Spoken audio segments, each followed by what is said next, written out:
Hey, before I kick off the podcast, I just want to shout out Next Door Clothing. Next Door, a clothing brand based out of Bondi in Sydney. They're making really nice jeans and shirts and hats. So go and check out their full range at nextdoorsydney.com. They're also artists, so you can go and check out a range of art. They put on rad parties, and I love what they're doing. So nextdoorsydney.com for the full range.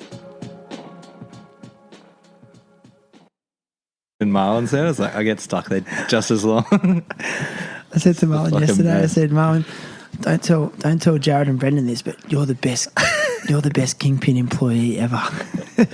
He's like, really? You mean that? He would be so hyped. All right, dude, let's do this, man. How we going? Good. All right,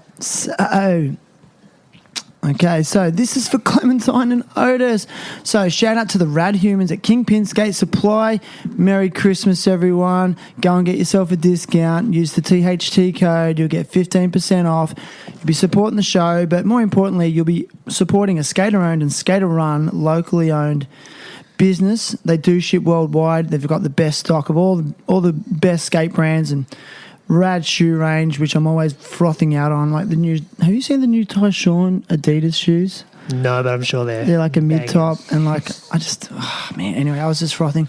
But anyway, go and check them out, kingpinstore.com, and that's KINGPINSTORE.com, and you'll get a discount if you use the THT code. Fast shipping worldwide. Next up, CBD products are a medicinal plant-based product that I have really found a lot of benefit to using. I use it most days. It's been amazing in like helping me improve my sleep. It's reduced stress. It's reduced anxiety. But the biggest difference I've made is they have this cream. It's a CBD cream. I use it on my knees and my ankles and my lower back, and it's just been an amazing anti-inflammatory. And like I said, it's derived from cannabis products. There's no THC in these CBD products, which means there's no psychoactive ingredient. It's now fully legal in Australia, and I just sort of mention that because people ask me that all the time.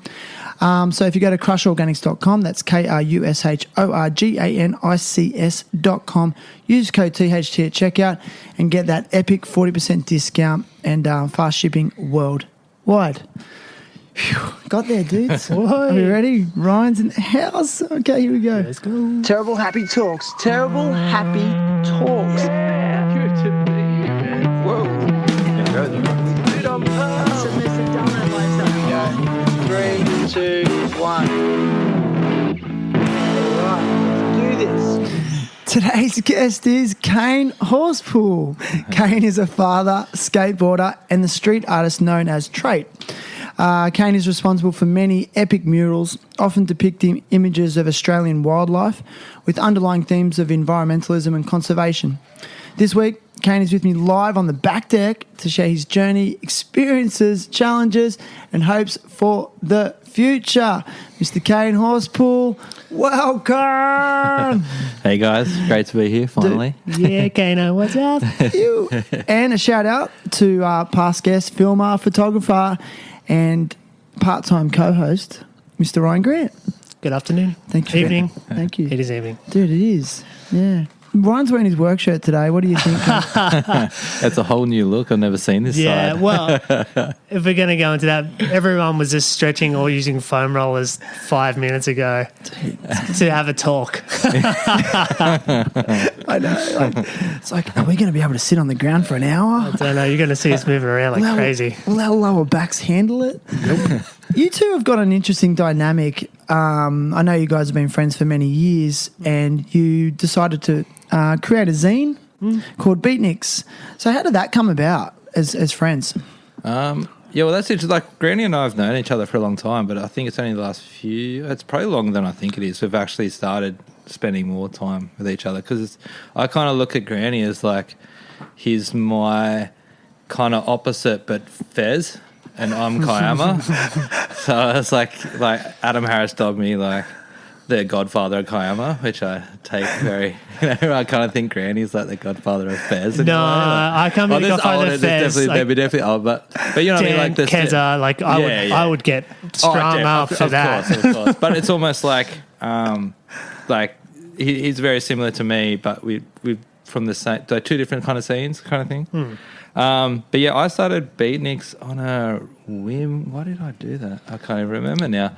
I put together. Is it a show that was? Maybe it was it was the film night. Yeah. So we put together a film night, which worked better than I think we both could have imagined it. And I quickly threw together a zine that was just my photos, which pale in significance to Granny's, obviously, but Humble, so humble. oh yeah.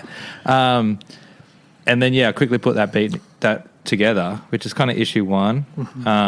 And then from there, I still remember the day I was at work and I was on a track and we were talking about stuff. I was like, well, hang on, why don't we just make it like a website?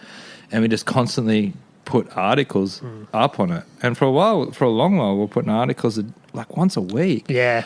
And it's just, I guess, life and everything but it's still something that's always on the back of my mind. I'm like, oh, that'd be an awesome story, or that'd be, and it's just so fun. Like, we've both grown up frothing on skate mags and the skate media, and it's almost fun to kind of to do our own thing, but just of our scene. And I remember listening to the episode with Granny, and 100% we don't do it because we think we're going to make a buck from it, or that it's purely just like it's so fun, and it's just that like it's community, and it's our community, and just want to support that community and just give back. And it's just so fun when you see someone's doing something, you're like, damn, I want to share that. Like, and we have like even just the Instagram, we have like bugger all followers.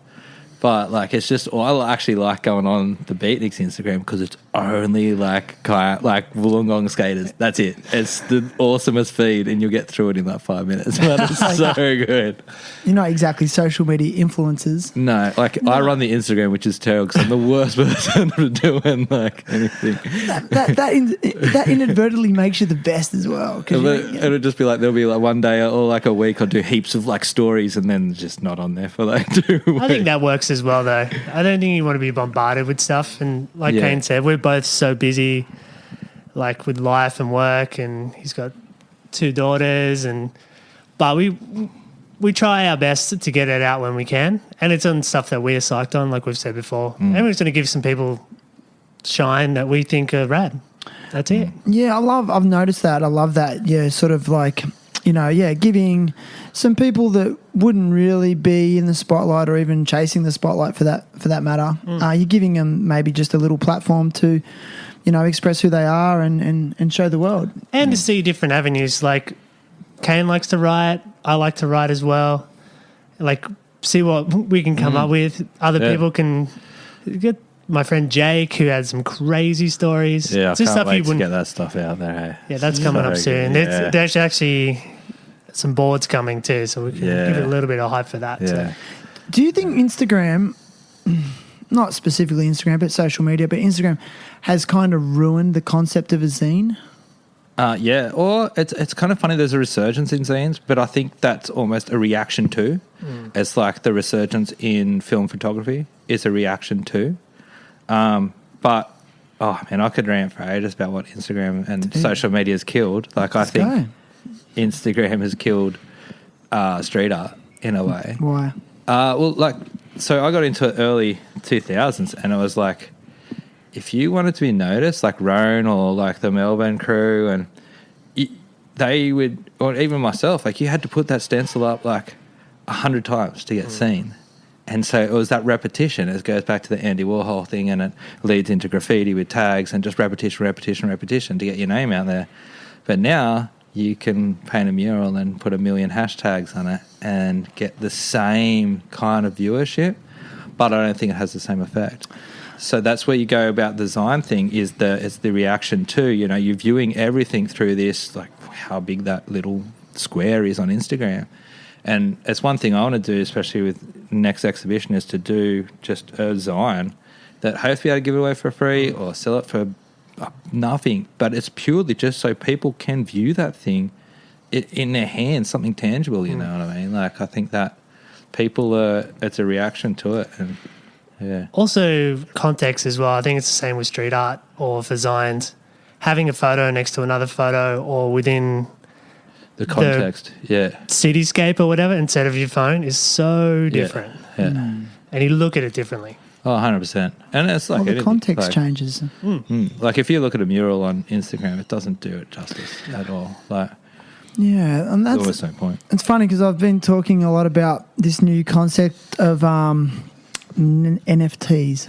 Yeah. Now, like, I don't know if you know much about them. I don't. I've been told that I should look into it. But Well, because I mean, because I kept hearing about it. I'm like, oh, it's going to be the next big thing. It's the next big thing. And to be honest, I still don't fully understand it. Nah. Like, no one can really explain it to me. But what I've managed to gather is that you effectively get the ownership rights of a piece of artwork that's digital only, but you own the original of that. And it's encoded, Yeah, you know, yeah. and I'm just like, but I can still just screenshot that. You know what I mean? Yeah, and then the thing I don't understand is how do you view that? Because apparently they have like a really big environmental impact as well. Why? Oh, I don't understand that 100%. I'm sure people will be That's a screaming at the crypto thing. podcast right now. Yeah.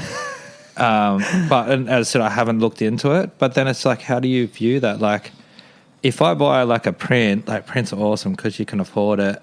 And you put it in a frame and it's on your wall. You look at it every day. You know, like we've got some awesome prints in our house, and I just froth looking at them. Still? But yeah. And we've still got some that are still in tubes that I still need to, you know, because But I just wonder, like, if I bought something off my favorite artist sort of as an NFT, it's like, what, do I have a digital screen that is constantly just burning? Like, how does I don't understand it. Like, Plan B. I mean, Danny Way's just released a whole series of NFTs. Did you see that? no. Oh, dude, and it's like they're full on. Like, they're not animations either. They're almost cartoon style of artwork, but it's like, it seems like when I look at it that they've really invested in these pieces of digital art. And I'm sure there's people listening to this right now going, "You fucking idiot! You're not explaining it properly." Oh, they're screaming right now. Good. But I want to go back to like what you were saying originally. Is like you can like that concept of being able to compare something on a screen compared to actually looking at it in real life. 100%. I like to see the brushstrokes, man. I want to walk up and see the brushstrokes. And I'm like, well, the ultimate critic, man. I want to look uptight. Like, I just don't know. Digital's just, I don't know. I'm pre that kind of era. I didn't grow up with the stuff either. So I work in the bush, man. I don't deal with that shit. Yeah, but here's another big picture question. Do you think people are really craving that authenticity? So like you said, there's this resurgence and I've seen some like young people, like 17, 18-year-olds at Mavs actually skating, and they're pulling out their film camera with the Kodak film. Yeah. You know, it's like, do you think it's this innate desire for humans to connect on an authentic level? And is that being lost digitally? Like, is it going full circle, I guess is the question. Yeah. It might be a bit of both. It might also be that thing of, like, kids reminiscing the 90s, like an era that they never knew, and that's what was cool then. You know what I mean? Like, I saw a photo of, like, Jake Phelps today when he was a kid in the 90s, or when he was younger, and I was like, holy shit, that's what kids are dressing like now. Yeah, you know? fully. So it might be a little bit of that, but I do think that there is a reaction to things. Like, it's maybe way off target, but I always think about stuff like Austin, Texas, right, is a really alternative art city in the middle of Texas.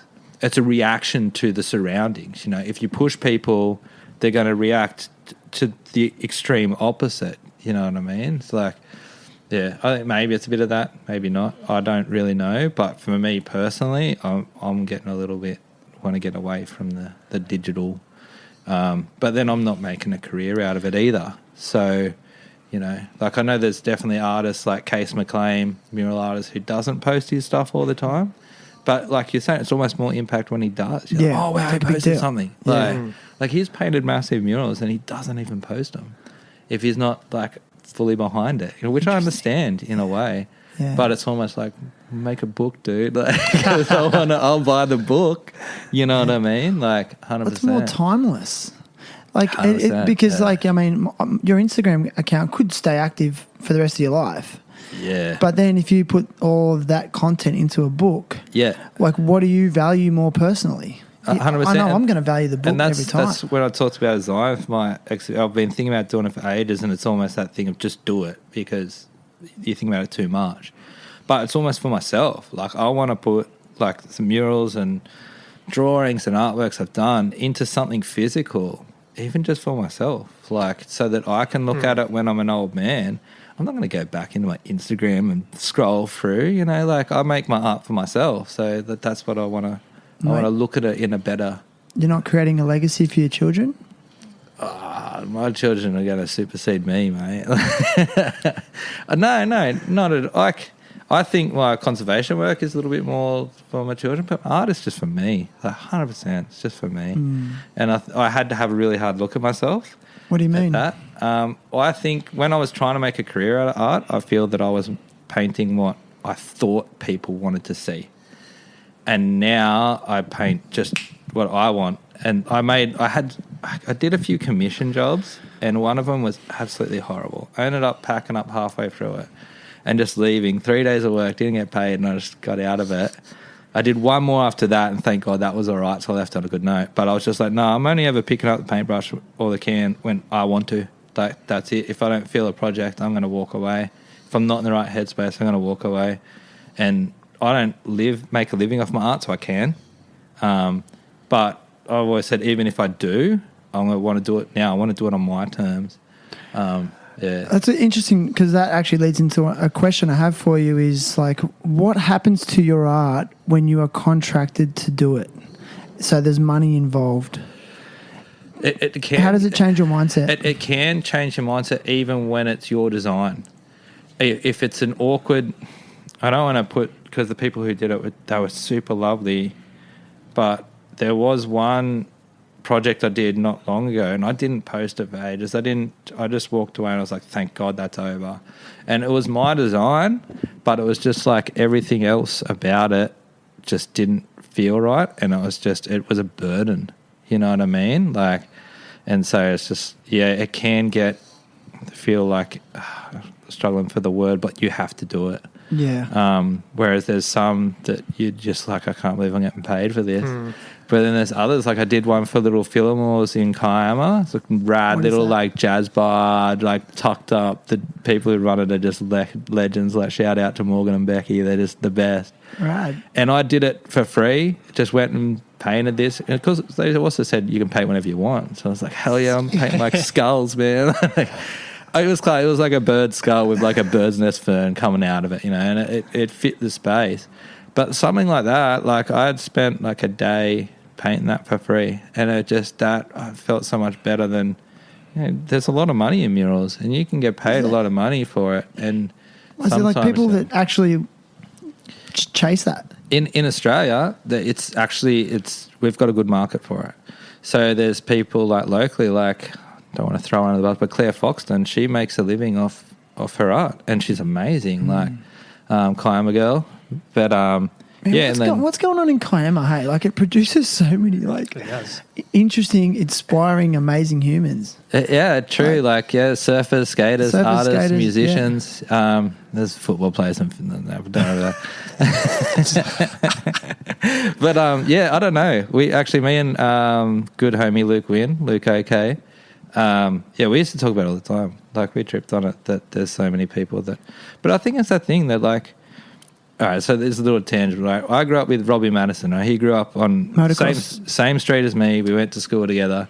And growing up in Robbie Madison in the mix, right, it's just there were things that Robbie jumped off the cliff from there. It's like, oh, shit, well, I got to at least jump off it from there.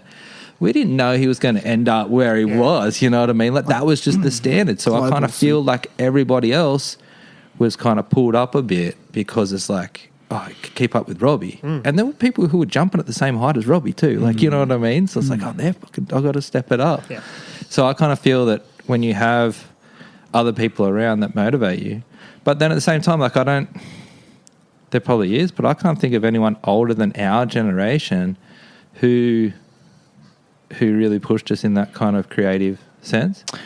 Because there is a lot of creatives. There's obviously surfers. There's always been good surfers. But then even in skateboarding, you think like Pete, Ray, Cam, Jay Overton, like there was no one.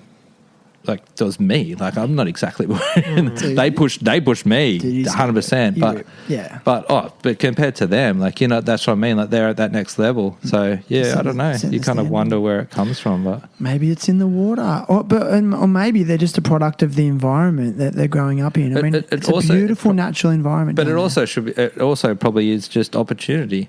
When I was growing up, it was a lot of blue collar, but it is turned into a more of an affluent area, and so affluent children have more opportunities. You know what I mean? If you grow up in Berkeley, you don't get those opportunities. So, maybe that has something to do with it as well. But as I was saying, as we were growing up, it was everyone's dad's worked at the steelworks or was a carpenter. Not like now. Like it's a little bit different. But I don't know. Yeah, it's interesting. I mean, there's probably a bunch of reasons for it, but I think a lot of it comes back down to it's a beautiful natural environment, but it has access to, amazing, hit mountains as well as ocean in the same space, which is inspiring in itself. Oh, totally. And like you want to be outside. Yeah. Growing up, there was just no boundaries to your we were at the beach or we were skating down the shops, or it was like a safe. Just you got in trouble. I got getting in trouble when I was inside on a good day. Like, what are you doing? Get out! Like, it's just you could go everywhere. And growing up down there, I remember just do whatever you want. Yeah. And no mobile phones, man. Like, mum would ring your friend's house and you're like, I'm not here. Like, you're just gone, man. So, look, I want to get back to art a little bit. The style that you are, I guess, drawn to is of Australian native wildlife. Like, I mean, and please forgive my ignorance because I'm not familiar with your early work. I am familiar with some of your amazing murals of native Australian birds. Yep. So, where did that come from? Like, what inspired you in that direction? I'm trying to think, early on, like early 2000s and stuff like that, it was all like stencil art, and I think it was kind of real like revolutionary left-wing politics really kind of pushed me. And I think I always say like with artists, you almost need to copy people for a while to get the skills down. Yeah. That's why I'm kind of glad there wasn't Instagram because you know what I mean? And then it was probably the first bird panels I did on Town Hall. And I don't know why I did birds, but it was all more just about doing the bandanas, and it was almost like a symbol of protest.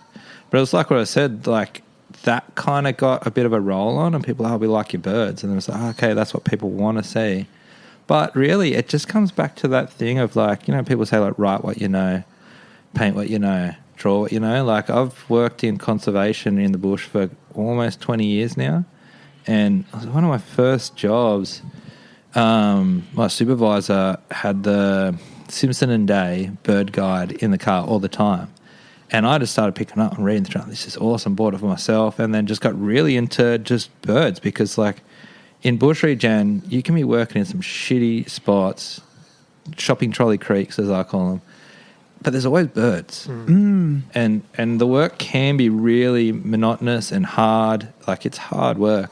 And so it was just a great distraction. Like, if you stop to have a cigarette, your boss was kind of looking at you. You stop to, like, check out a bird, your boss, oh, what you got there, mate? Like, so I guess it was just, okay, we'll just paint what you know. Like, and so many times and so many people would say, oh, you said you were going to stop painting birds. Like, but we've had this conversation. I just get drawn back to it. Like, the beak, the eyes, especially the head, there's so much volume and there's so much light that can be cast, and there's just something about it. And yeah, like every day, like I'm spinning around looking at shadows on the ground, like, oh, there's something up there. Like it's just, and even my girls, like little Elka is 2, and she hears the black cockatoos, and she's not even 2 yet, and she's like, Nara. Like she knows. I'm like, up, bro. Yeah. So that's the legacy when you're talking about with my kids. That's what I get more hyped on is that. But I think that's where the nature and the birds and everything comes from, is like working in conservation. It's just that it's what you know. Like I would love to paint more social issues. But I Can I ask why? Well, it's just that's another thing I'm passionate about. You know what I mean? Like social justice? Yeah, social justice, justice for Aboriginal Australians, more gender equality, looking at the disparity between like the wealth and the poor of the world, even in this country. But I struggle to be able to put it into an image that works. You know what I mean? Whereas environmental issues, like I have so many, I'll come up with 10, 20 ideas before I can finish one. Wow. It just, the ideas are always, it's just easy. And it's like, all right, well, don't fight it. Just, Would you say that maybe you're choosing your battles? Not to say you're having a battle, but you're just choosing you're sort of picking a lane and sticking to 100%. Not really picking a lane and sticking to it, but it's just like that's an art, that's a debate. I feel that I'm not an expert in conservation, but that's what I know. Whereas if I wanted to talk about Aboriginal justice, I'd say we'll talk to someone who is an expert. You know what I mean? So talk to like Tim or to my wife who actually study it. Whereas, I don't, as much as I would advocate for it and do as much as I can, I haven't studied it. Whereas I've spent close to 20 years in the bundi getting covered in ticks and leeches. So that's what I know, so it's like, stick to what you know. Stick to what you know. For some reason, as you're saying that, I just started thinking in skate terms. It's like the Andrew Reynolds frontside kickflip. It's the Neen Williams heel flip. They've just got their little superpower and they stick to it. Sorry, a bit of a random one. I get it. But I do understand. But it's funny as you started saying that you are very passionate about social justice issues and inequities and inequalities. Yep. When did you start to have that awareness? Was it as a young person? Yeah, okay. If you don't mind me delving. Yeah, no, that's fine. So, when do you feel that level of awareness and concern started in you? Oh, it's from my parents as a kid. Okay, so it's always been there. I used to think that's around our house. My wife tripped out when she started coming to our house for dinners when she first met me, because we would sit around the table and just talk politics.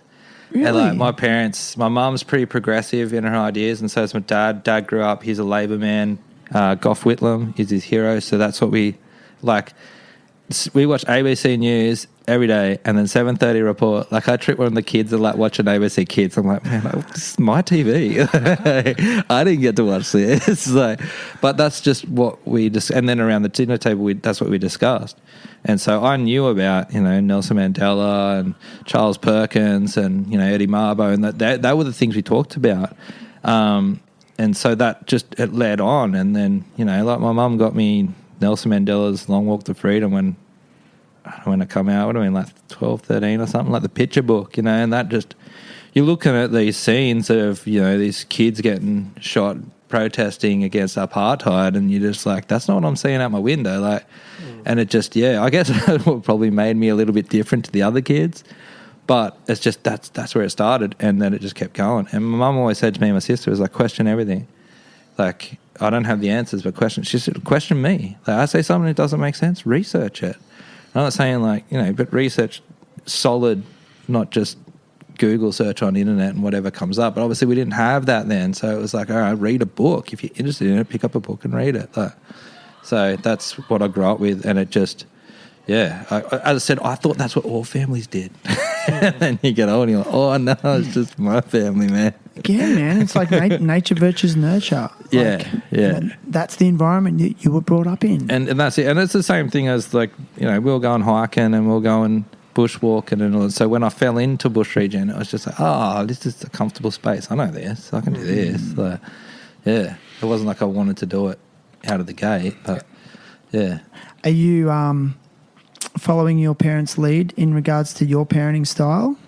Oh, 100%. Yeah. So, trying to take the sensors off when we talk to Emmy about stuff, but she's still only 6. So it's like, it's what I talked to Ella, I said, just sowing seeds. I'm just sowing seeds. I'll say some stuff and she's just blank, man. You can tell I'm like, that's right. It's stuck somewhere down in the brain. And then one day she's going to hear that thing. She's like, oh, hang on. I remember Dad talking about this. Well, can I relay a story? Yeah. I very much am passionate about environmental issues as well, which inspired me to apply for a job at a place in Bali called the Green School, which is sustainability focused education. Yeah, talking about that. Yeah. You know, the whole school's built on the principles of permaculture, and my daughter got to go to the school, and from the second you get there, it's just like plastic's the devil, like plastic, you know, like, and it's all about how can we recycle and how can we upcycle and, you know, all those concepts, you know. And she was there when she was 3, you know, and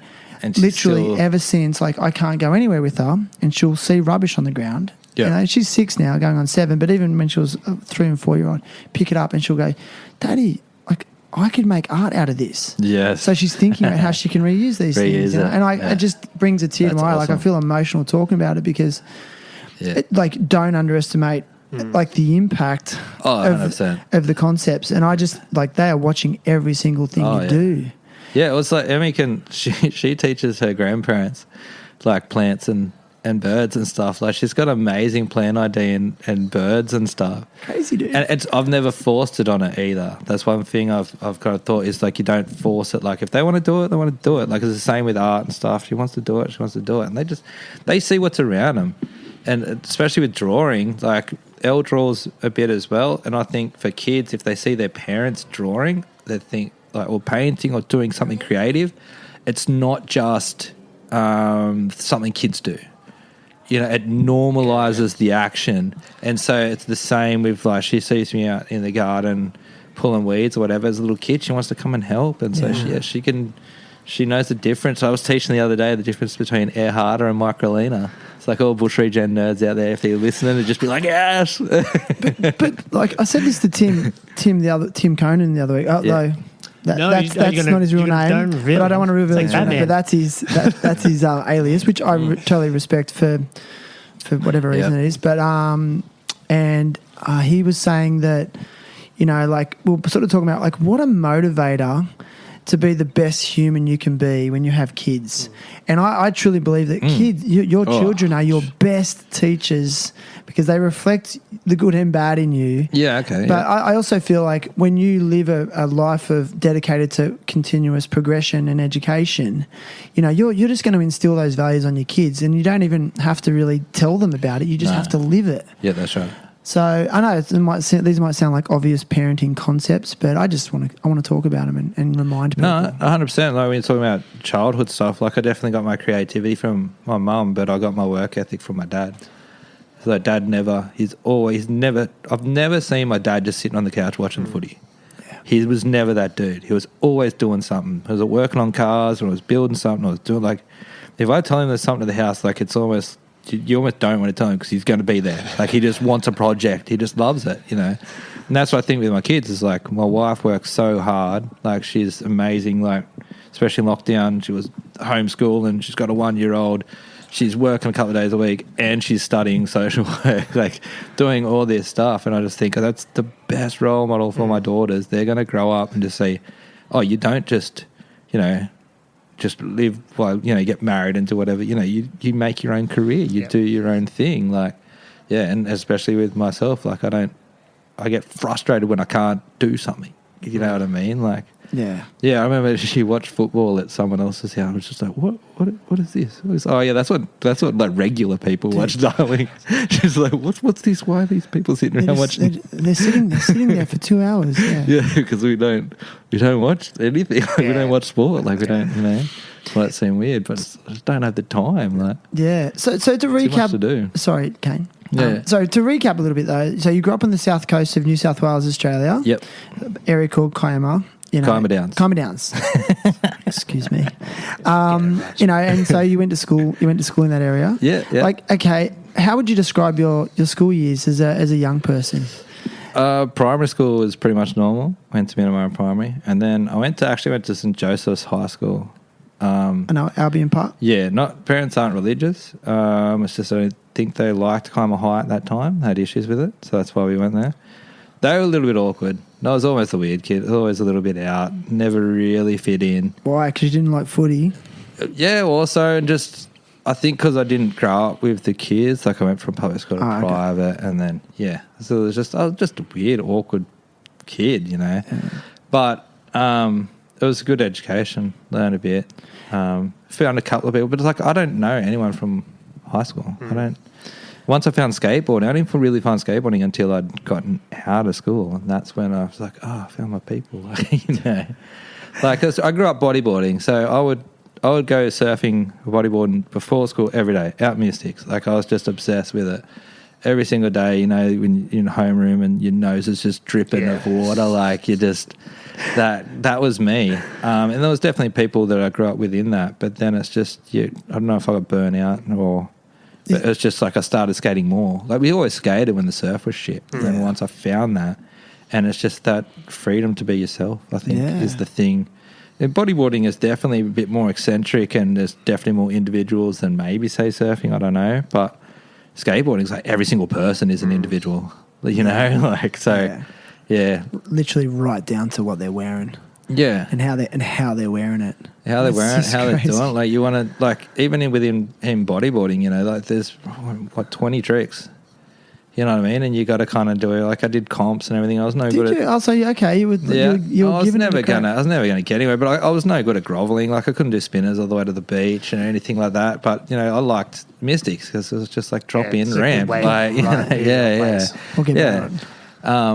But yeah, so and you just like in that it's just the culture. You get a little bit bored of it. Whereas you know everyone's welcome at the park, and that just took over. So as I said, like. High school and everything was a little bit awkward, but it's just I kind of found myself when I got out, and it's almost like thankful for not being popular, because I feel like popular people, they get stuck in that, you know what I mean? It's like that's the highlight of their life, that they're not looking for anything else. They just want to keep doing what they did. I might be completely wrong, but I just think like the people that bullied me and gave me crap outside of school, when it was all said and done, were more interested in what I was doing than what.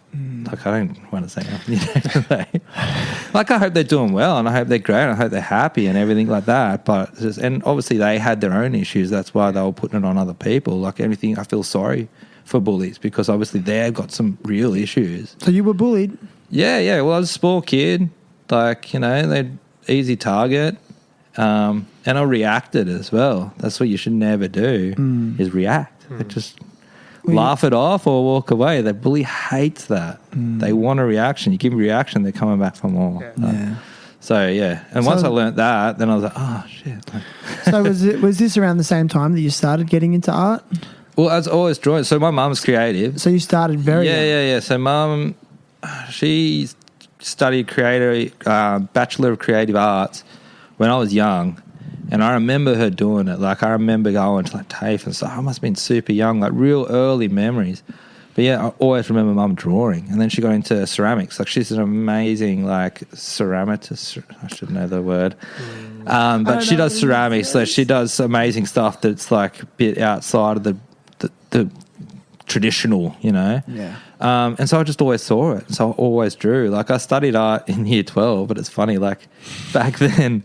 your USC or whatever it was called, there was 2 points that didn't go towards your final score, and for me that was art. I failed art. I always like to say that I failed year 12 art. Basically, I just didn't have a good teacher, and I was just trying to. At that age, it's all about exploring. It's not about like trying to define your style. Like you're fucking 16, 17, you can't define a style. Like you just muck around and you get like assessed on this one artwork and this one fucking visual diary. It's that's not real. Well, you got to meet like you got to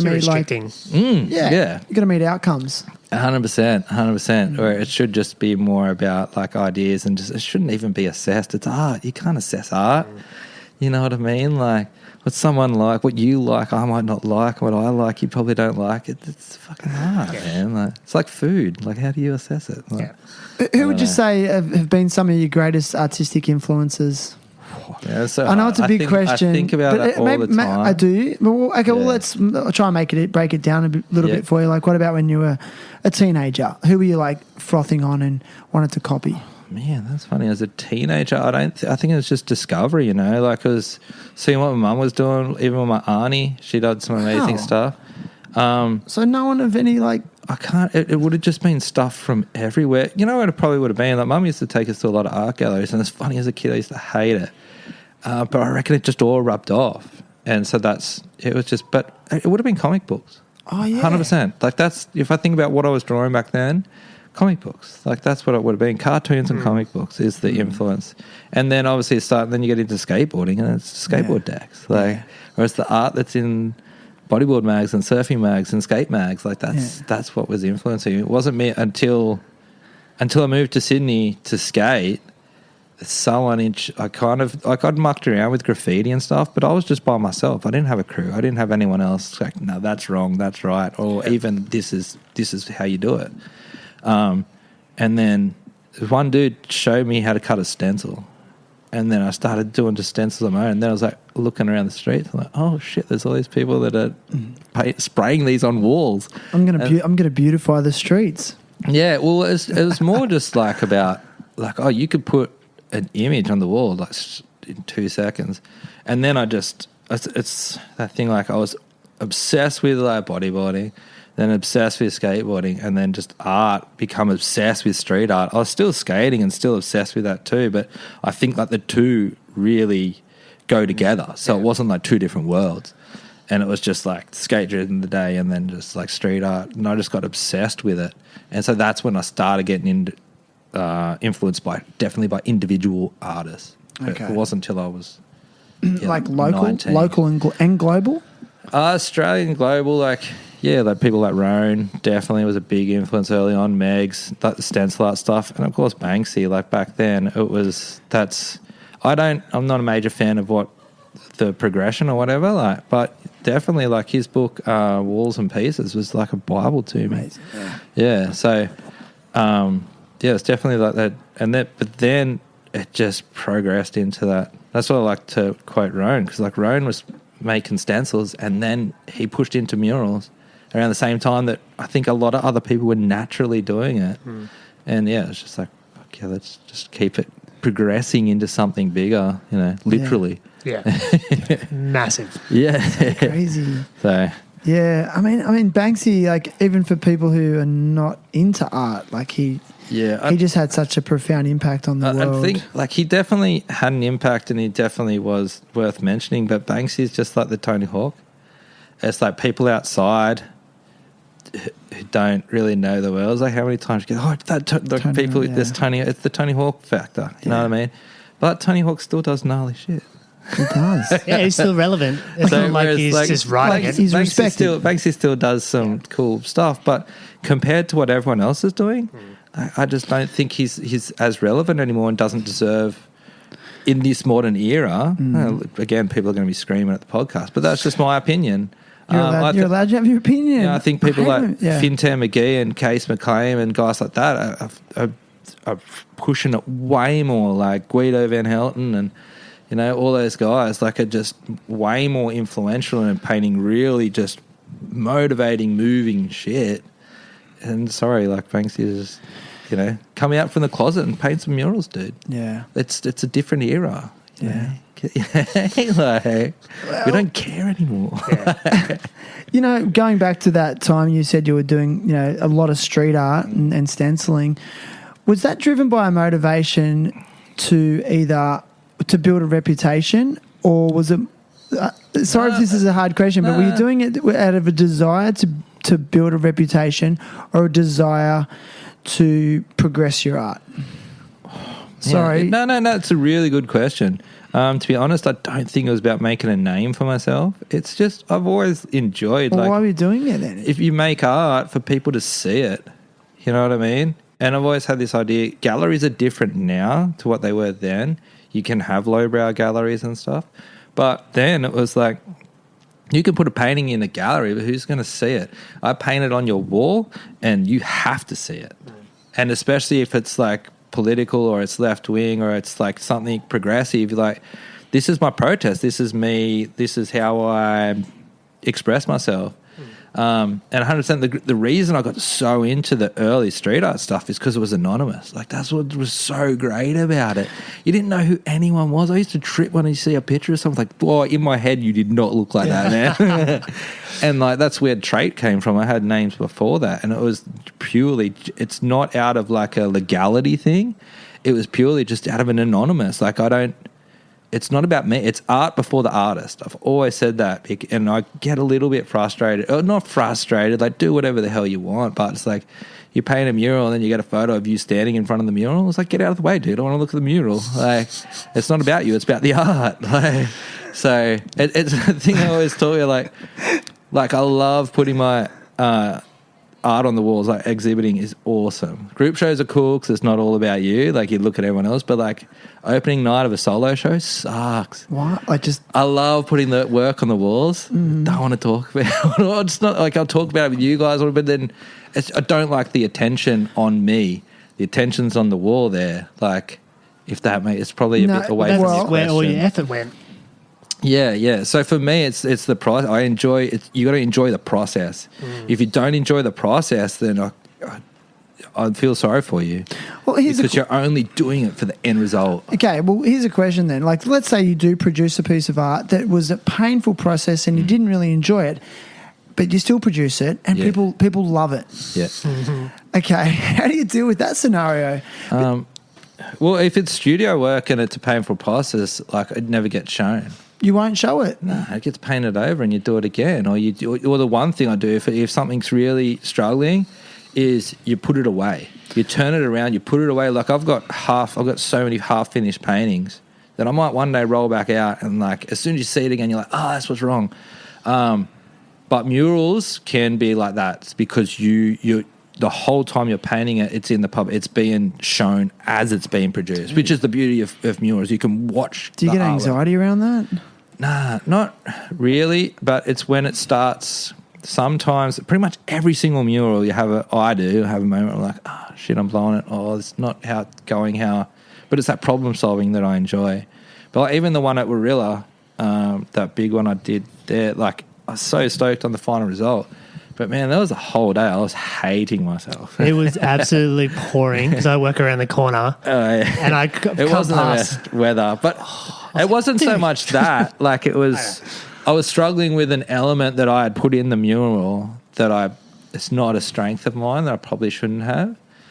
And then you just get so caught up in it, and then at the end of the day, you should take photos of it, and then you go home and you look at it again, and you can break it down. And it wasn't until I got home looking like, that's all right. It's fine. Okay. Well, how do you cope with criticism? And do you get much direct? Do you get much direct criticism? I prefer criticism than compliments. Really? I'm like, I fully. Yeah. It's a little it's bit. How you get better. It's literally how you get better. It's that thing. It's like, okay, you like it. What don't you like? I want to get better. Yeah. I feel that the work I'm making now. Like it's all right, but I know my potential is way, way better.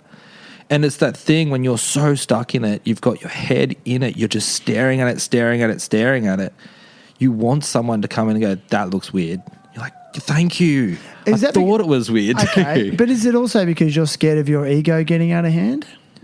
No, see, that's the funny thing though. For me, art, I'm not saying you have an ego, but I've been talking about it lately. Like, I get more ego from my work, from pulling on a national parks uniform, than I do from painting murals. well, like puffing your chest out, going, like I get check me out. No. It's more like a pride thing. Yeah. But it's like the murals for some reason.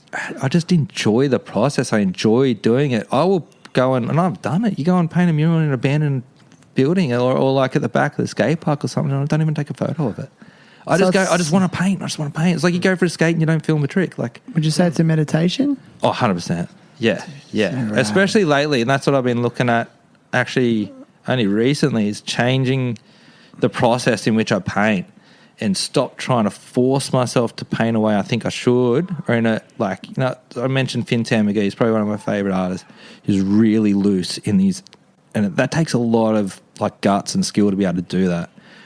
And I find myself constantly trying to render stuff like, but I want it loose. But then I just thought, no. Just render it. Just render the fuck out of it. Try and make it look as real as it can. Once I started doing that, that's when it became meditative. I can be like in the studio, just painting on this one little bit, and then I'm like, oh shit, I've been here for an hour. And it's the funniest thing. I've slowed right down, but I have no time. Yeah. But it's that meditative thing, man. Like even with the drawings I started doing, just there with the pen stroke and just getting stuck into it, and then you look down and you're like, oh shit, I gotta go to bed. Yeah. How necessary is having these meditative processes or things in your life, such as art and skateboarding, to your ability to be a good parent? Oh, yeah, 100%. Well, why? Can you give us an example of what it's doing for you as a parent? The art thing and the skateboarding thing are two different things. So the art is like a fulfillment. It's like I was saying, I have like a million ideas in my head. I have lists in my phone. I have sketches in drawing. It's just like it's this burning desire. I have to get them out. I have to do it as part of, I don't know. Like I've said to myself so many times, been stressed out and shit, like we're like, oh, that's it. I'm just going to give up. And I know in my head as I'm saying it, I'm like, no, you're not. It's not right. But skateboarding is just purely physical. Like that's just like I went for a little skate at Shell Harbour today and slammed, trying to just, my feet went in the wrong spot, and just it was a good slam, you know, like slam and just slide and just all roll, and just, I was just like, yes, reset. Yes. Like, that for me is skateboarding. It's just that physical push, that push beyond that fear barrier, that commit. You have to commit, you know, like so. It's two different things for me. I know what I can do painting. I don't know. You don't know if you're going to land it. You don't know what the skate session is going to create. You know what I mean? Like it can go anywhere, really. Yeah. You can go to the part thinking, I'm going to try this trick, and then you spend an hour doing some other shit. Like I believe there's no coincidence that there's so many skater/artists. You know, there is. And so, real basic question here, like, who's your favourite skater/artist of all time? Oh, man. I've asked a few people this question over the... I'd have to say, Ben Horton, who isn't known for his skating, but he owns Slave Skateboards. He's one of my favourite artists. And that inspires me so much because he's an artist who started a skate brand. But I've never seen him ride on a skateboard. Okay. You know what I mean? Yeah. Okay. But then, yeah, there's so many. Like Lance Mountain's one that comes straight to mind just because I have one of his boards on my wall. That Brian Anderson... fucking anti-hero board that he drew. So it's like fucking three of my favourite things right there. Yeah. But the funny thing is with art and skateboarding, and that's why I was so stoked. Like recently did that thing for Ray. Because can you just explain? Well, can I explain to everyone? So you've recently had one of your artworks, printed on New Pro Skater from local area, Ray Mackin, which is amazing, dude. Oh, yeah. You know, and like, tell us like how that came about. So, yeah, I've known Ray since he was 10. Like, literally seen him little. I forgot. Someone mentioned it the other day. Like Little Ray. I'm like, yeah, that's right. That's what we used to always call him, was Little Ray. He's not little. Like, dude, he's taller than me now. And always, everyone who knew him always knew it was going to happen. Like, talk to Jay Overton or Cam or Pete. They always knew. Like, we took him out skating when he was young because you just knew. And yeah, he hit us up because he knew that it was going to happen with FSC, and he talked to Steve McInnes there, and then he hit me up, and then Steve hit me up, and I was like, fuck, what an honour, like 100%, like I'm so keen to do this. And then I had an idea of what to do, and then Ray was like, oh no, kind of like this thing that you did, that Andy Roy board that I did. I'm like, fuck yeah, let's do that. So then we took a portrait and everything, and then I just mucked around with it and made, obviously it's like his face with a skull, like so but fucking you can tell skater. It's him. Like, I was stoked that people were like, oh, I saw Ray straight away. I'm like, it's fucking like a skull and a beard. That's sick. You really captured the, I mean, I don't know him personally, but I straight away looked at that skull with wearing a beanie and a beard. I was like, you've just captured the essence of that guy. Yeah, cheers.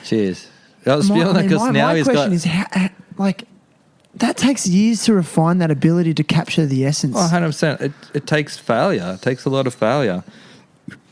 Sorry. But the thing I was going to say with like skateboarding and art is that the art I make, I've never really saw where it could fit in skateboarding, because that's what I was going back to, that skater art thing. I love seeing that stuff. I love Gonza's art. And I love like all that, but it's not really what I do.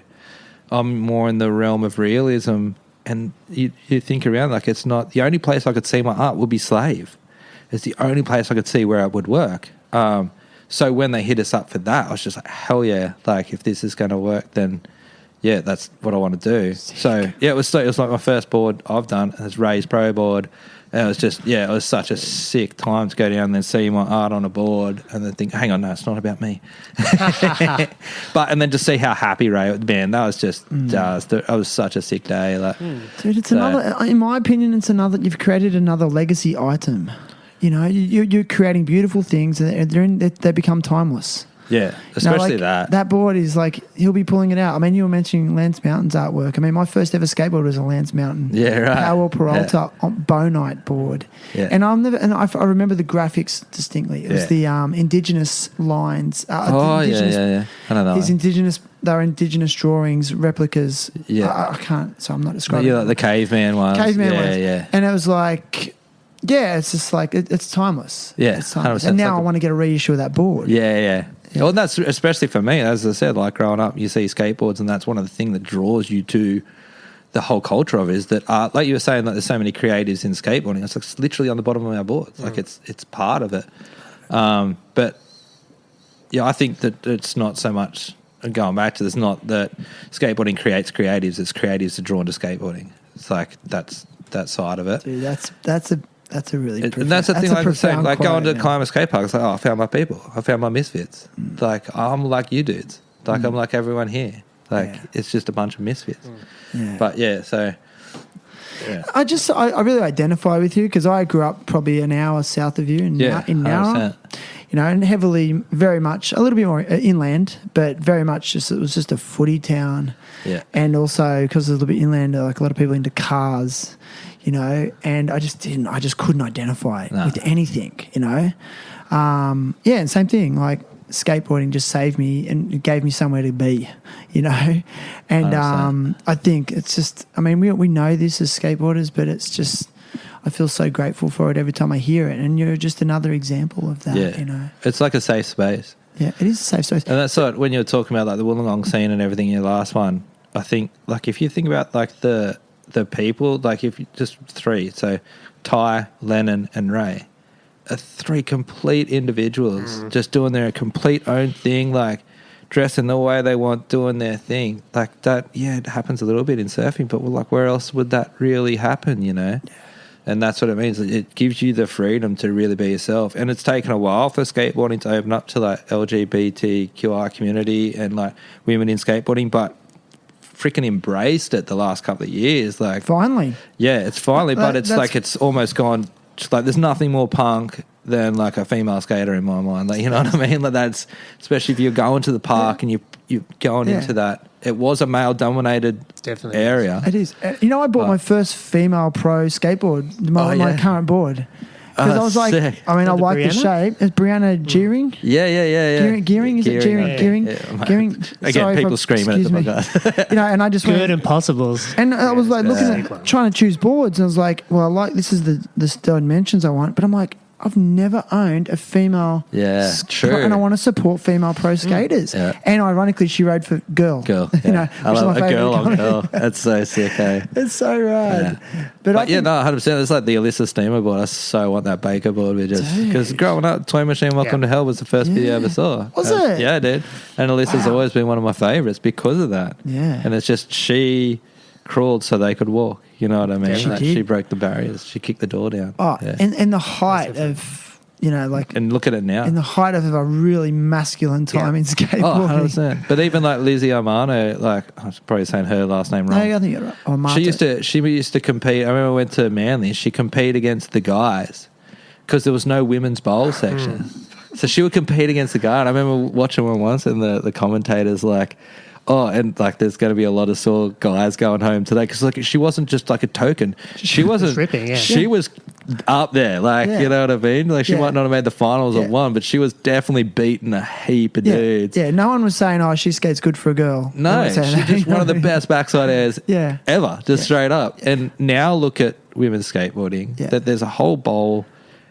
A women's bowl, like Vans Park has men's and women's, you know, but when Lizzie was coming up, that wasn't there. She, again, kicked that door down, you know. That's how I feel about in surfing, like Steph Gilmore. I've seen her surfing videos and stuff, but then I've seen her surf live. Yeah. You know, and I was just in such awe of her style and her grace. And I wasn't at any time, because this is what we've done. This is what us dudes do. We go, oh, she surfs good for a girl, or she skates good for a girl. Like, you know, like, and I'm like, I've caught myself saying that. Like, I feel like such a fucking tool for saying that. But then Steph Gilmore just fucking clicked for me. I'm like, good. Doesn't matter what gender you are. You are amazing to watch. And then there's this other surf. Sorry to talk about surf now, but there's this longboarder called Josie Prendergast. She's a female longboarder, and oh my god, like style and grace for days, and it's just pure engagement. Okay. Anyway, but then going back to what you're saying about Ty and, you know, Lenny and those guys, same thing. Like, what makes someone engaging? Yeah. Can you tell me? No idea, but if you think about that, just those three guys, they all have completely different upbringing. Like Ty says, like he didn't even look at skate mags and stuff growing up. Yeah. You know what I mean? Like Ray grew up probably only looking at skate mags and everything, you know, and then Lennon had obviously prodigal son, like, you know, he had the fatherly influence. Like, it just, as I said, I think it's just people are drawn to it, or they fall into it and they find their place, and especially I think when you're that good, especially like Ray, like he's that good, he's always been that good. Yeah, you can wear whatever you want at the park, man. No one's putting shit on you. That probably has a little bit to do with it too. Like, oh, Ray's wearing overalls. Sweet, I might get myself a pair of overalls. Yeah, skate that good. Can I switch frontside flip like that? Like, I hate to say this, man. I'm going to say it, but like, I don't do that with Nigel Houston. Like, I'm sorry. Like, he's amazing. I always say this, amazing skater, but I don't look at what he's wearing and go, oh, I want to dress like that. But then, like, for example, I've seen Lenny at Fairy Meadow yesterday, the day before, and like he just turned up in like his corduroy pants and, I don't know, green shoes, like blue corduroy pants and green shoes, and I just went, fuck, like, why didn't I think of that? Because you look so fucking good. You know what I mean? Like, I get the feeling, though, if Lenny never discovered skating, he would have been doing that anyway. You know what I mean? Like, from Lenny, same as like Ty and Ray's probably the same as well. That's probably who they were, dude. Yeah, it's like, their personalities. They would have got into punk, or they would have got into something else. Like, it just, I think it's just, But I guess the question is, like, how do you give someone the space just to really be themselves, especially in our society where we do have to conform, like, or we're made to feel like we have to conform. Oh, you know, and also by our even by our family and like and family values, I think a lot of young people feel like they have to conform. So when I'll talk about Lenny. I mean, look at his influence, like his dad. I'm guarantee his dad just probably gave him free rein to really be who he wants. Like, and I just think personally, as an educator, as a teacher as well, I just think, how can we create spaces for young people just to have that time, just to be free and find that authenticity within himself? I think it's a little bit of two things, that they need to have the space, they need to have the opportunities, but they also need to be taught how to deal with criticism and how to take that and not let it. So, like, I've never had a problem exhibiting my art. For some reason, I'm fine with that. I'm fine with putting my stuff out there. But I guess maybe because when I was younger, I learned how to deal with bullies, and I learned just ignore them. Or if someone doesn't like it, I don't give a shit. There's 10 other people that do. But you definitely need that space. Like, it's like being at Mavs de Savo and seeing just all the tags and just thinking, your Wollongong Council should have turned this into legal walls straight away. And then let it be a place where people can come and spend 4 hours painting a piece rather than have to do a quick fucking throwy and a quick tag. Yep. Give them the space. Like, Canberra has something like 40 legal walls. We've got one in the whole Illawarra. Forgive my ignorance, though, but in that community, like, is a legal wall respected by taggers? I'm not at all going to. No, I will. But I'm just like I'm not going to talk for graffiti. Okay. I never would. But I'm a massive fan of it. Like, I have no problem with tags. You can tag my fence if you want, kids. Go for it. But what I know, so Kiama, this is a perfect example. Okay, Kiama Skate Park, the back of the stadium used to be a legal wall, and that's what I learnt to paint. I know Claire Foxton has painted. I had to remind her that she painted there once.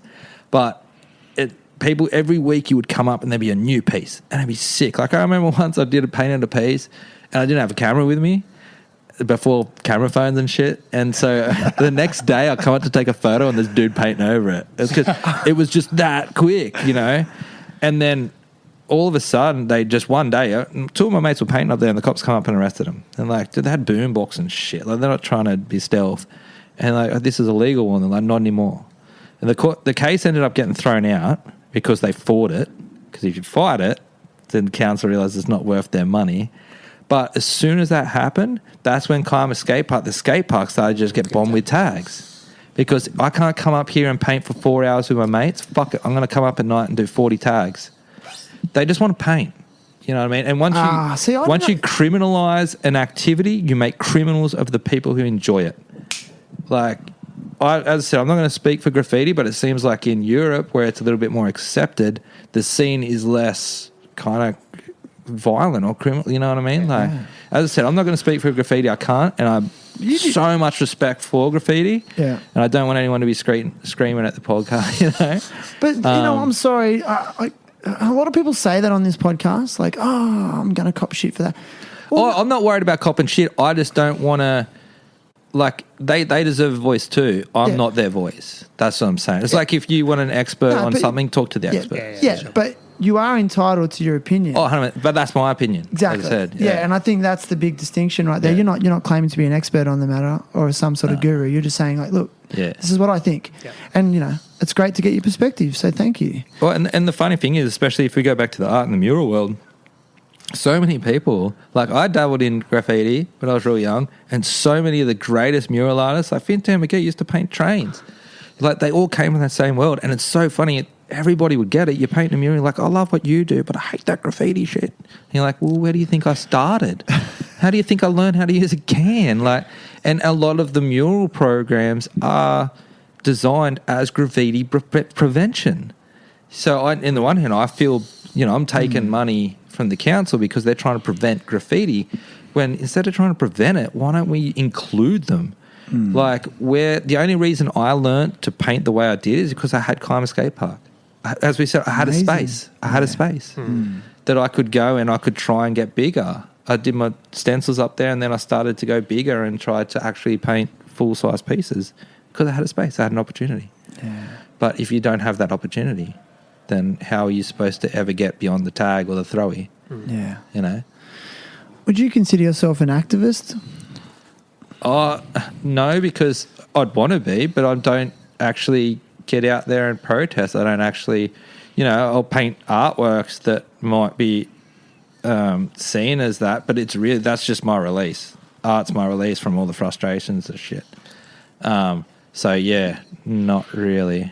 I'd love to be. Do you think, like, yeah, because you did say earlier in the podcast that, you know, that you wanted to convey, you know, like raise awareness about political issues. Do you think your art has sort of waned away from that a little bit?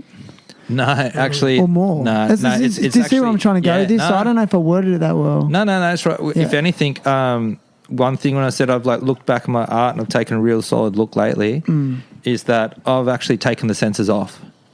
The works so my last solo show that I had, it was like I sold most of the works, but I wasn't happy with what was on the wall. I painted what I thought people wanted to see.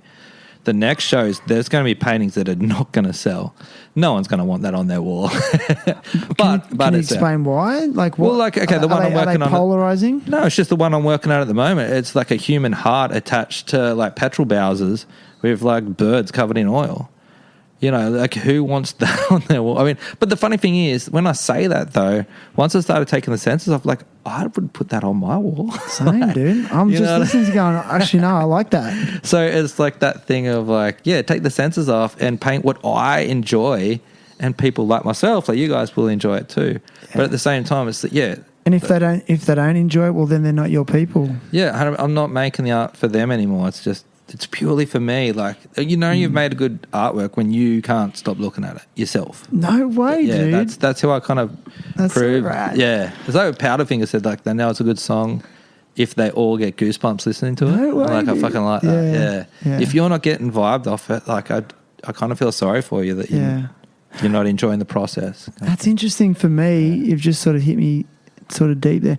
I'm in no way an artist or a creative like you or Ryan, but I've had moments with some of the podcasts I've done, and then I often listen back, Yeah. and also I do want to improve my craft. Yeah. But there's been some podcasts that, most of the time I'm listening to them going, I fucking hate myself. Like I sound so bad. But then there's been a few podcasts where I've actually listened to it 3 or 4 times. And right. And I went, sick. and because I love the messages that are being conveyed by my guest, but I also like how I was able to get that information out of the guest, So it's kind of like I can relate to you because it's like I actually feel like we might have put something good in the world, like some sort of good message. Yeah. So You're like a facilitator kind of thing. Maybe, but I just went off on a tangent. No, But I was I like just really vibing with what you were saying. So Can we? I think you're saying you weren't an activist or protest. You can do that through your art, though. So I think that's your message coming through.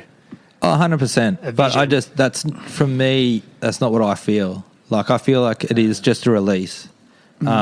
If it's conveyed that way and if people were to use it that way, I would be freaking stoked.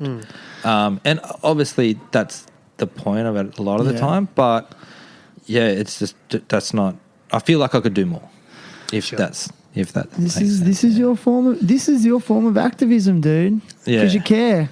Yeah, true. But like if that's what motivates you as well. True. Yeah. You've been busy, so can you tell us a little bit about the recent collab with DC Shoes? So that's rad, dude. Yeah, that was really cool. So again, Luke Wynn, friend that I grew up with, we did La Division together.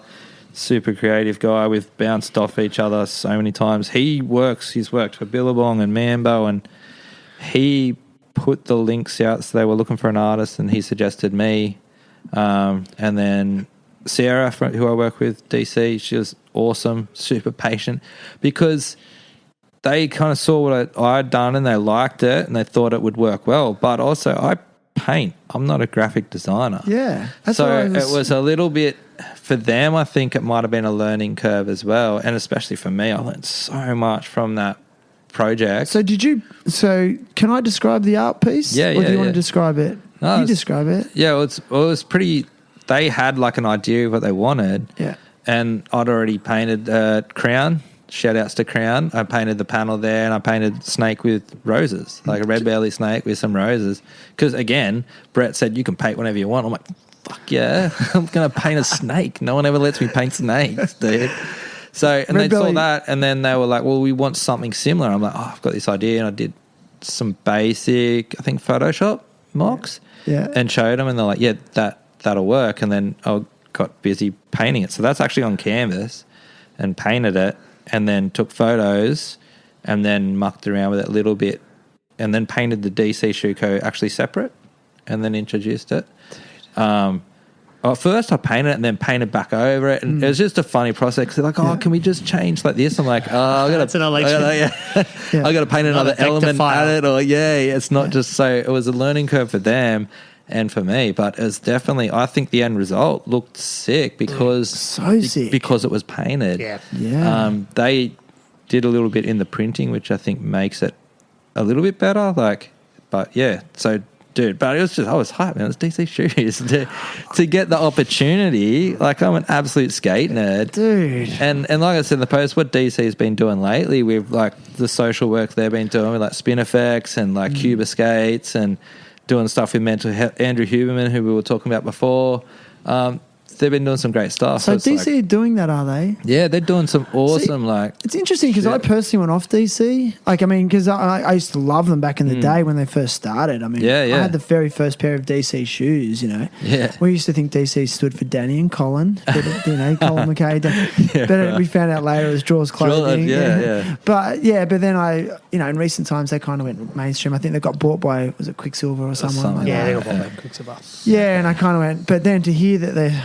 and I mean, I know Danny Way's affiliated with them again, and it's I don't know. I just to hear you say that, I didn't know that. Yeah, I didn't know much of that stuff. I just looked at the team they had when they kind of rebuilt it. Wes Kramer and Evan Kramer. Smith and Tristan Funkhouse are like some of my favourite skaters. Yeah. Is Tristan Funkhouse on? Yeah, dude, he's been on since he was a kid. For some reason, I thought he was on Vans. No, I mean maybe he's not anymore. I'm pretty sure he's on. But anyway, I was just hyped to be part of that. Like as I said, like the 15-year-old me was just frothing. dude. Even when it got a little bit stressful, I'm looking at it, I'm like, it's fucking DC shoes, dude. man. So no, it's a cool opportunity. You get those, like I was saying, like you get the opportunities now, and it's like, I'll take this and I'll throw myself into it. If I'm not feeling it, I'm going to walk away. I'm just going to say sorry. Like I'll find another artist, or I'll help you find someone. But if I'm not 100%, it's not worth it. And if you do that, then I think those opportunities do come up. The more legitimate. Like not legitimate. Well, if you walk away from a job, I think if you throw your hand in everything, especially when you're young and you're coming up, you definitely want to just say yes to everything. Is that your there's message? power in saying no, like 100%. Like I've learned that Definitely. you feel like you're letting them down by saying no, but by saying no early and just saying, "No, look, thank you so much, but I don't think I'm the right fit," or especially for me, like I've got 2 kids, I've got a full-time job, like. If I'm doing something, I have to want to do it. Yeah. And that's what I say to them. Yeah. And once you say no, you realize it's not, they're fine. Like, do you have like anxiety that you're missing a big opportunity? well, not really. Because as I said, for me, it's not about, as I said, if it was a career, if I was trying to make a career out of it, then yeah, I probably would. But Yeah. I just do the shit I want to do. Like, yeah. Because the thing I try to tell, like people always say, "Oh, but I'll pay you. I'll pay you." It's like the money's not the issue. Like, can you pay me in time? Can you give me 3 days time? Like, Worth more. you got to go work for me and do. Yeah, like if it's shitty, you're going to put your name on it. Yeah, You know? I can imagine Kane would be like, on that day, I could be doing something I want to be freaking doing. 100%. And it's like I've got a million ideas in my head that I want to get out. Yeah. By doing this other project, that means I can't work on that. So. Yeah, for me, I just want to get the ideas. I just want to get all these things done. Yeah, I had another artist on here, James McMillan. He's more in the surf art realm. He used to do art for Volcom. James, wow. yeah, with Aussie Wright. Yeah, Aussie Wright's. He's like when I think about the individual in surfing, that's it straight away. Yeah, Aussie for sure. yeah. So him, Such a legend. James McMillan, just the loveliest guy. But he relayed a story about how he got paid for his first art. Someone wanted to give him money for an artwork, and he goes, "Oh, holy shit!" He goes, "I paid the rent for 2 weeks. I was able to go for beers on a Saturday night, and I was able to eat out like takeaway. Yeah, wow. And then he's like, I just have to do that. I just have to do that once a fortnight, and I'm sweet, And he said he tried to do it, and he said all of a sudden he couldn't stand holding a paintbrush, and it was just, and then so he did. He stopped doing that. Mm-hmm. He just went, I'm just going to do it and work off my intuitive sense, and if it's feeling good, I do it right. And then that's when he said his career really took off. He said that's when he started to get his shows in Japan, and I think affiliated with Volcom and working on I think they're doing storefronts for Volcom, him and Aussie Wright or something. But I just thought it's very much in the same line of vein of what you're saying. So yeah, you got to believe in what you're doing, I think. So what would be your message to some upcoming artists? Oh, as I always just say, everything you just said, like fail over again. It's like skateboarding. You got to fail to get. It's exactly the same. Like my wife showed me a picture of art that I'd done 10 years ago, and I was just like, burn the phone. Like it was so bad. It was insanely bad. And I used to do like live art stuff with like mates who had hip hop gigs and stuff. I was like painting this shit on stage, this shit. But that's the thing, like, but that filled me with so much. I'm like, fuck, look how far I come in 10 years. Like, imagine when I'm going to be painting when I'm 80 if I make it. Like, that literally fills me with, like, kind of joy to think, like, I have so much more to learn and get better. The journey. Yeah, so it doesn't matter what you're painting right now. Like, paint shit. And the other thing I would tell a young person is, like, try to make a mark every day. One mark. Make a mark every day. That's the motivational thing, is like if you don't feel like drawing, you don't feel like, just make one mark. Go and make one mark. I guarantee you that mark turns into more. Train the muscle fibers, really. Well, no, it's just about like getting that motivation. You make one mark with a pen and you're like, oh yeah, but what about, what if I did that? And then the next thing you know, it's like an hour later and you're still fucking drawing, right?